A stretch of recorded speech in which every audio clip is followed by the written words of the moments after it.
Hello, my name's Steve Turner. I'm just going to tell you a bit more about the Turn Up the Volume conference. I was going to do a blog, but I thought this is much easier. I won't agonise over the wording, I'll just say it. So the event was originally, to give you a bit of history, it was originally based on the idea that there are going to be freedom to speak up guardians in each trust, but around secondary care largely, and on the 6 reports that have been out saying this is what we need, including the Robert Francis report into freedom to speak up. However, it became clear as I was progressing with this that actually this freedom to speak up guardian business hasn't really progressed very far. As far as I can see, I identified there's only 11 in the whole of the country.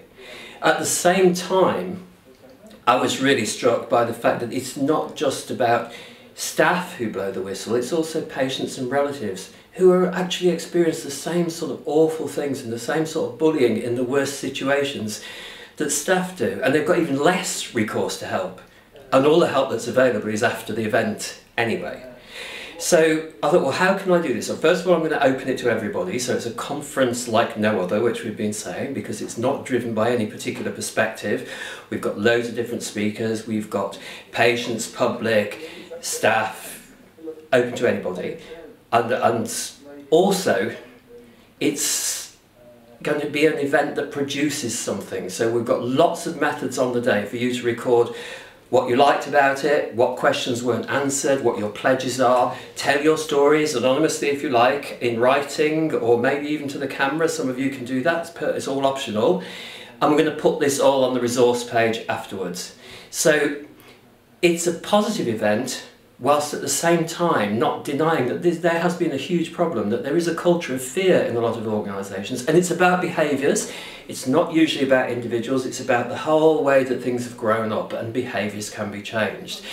And it's that which I want to come across. So while we acknowledge that there's lots of problems, we want to hear how we can get around this and how we can get over this and how things can change. I didn't want to set up an event, which I could have done, I did think about it, where whistleblowers all speak about their experience, because we'd be in bits at the end of the day.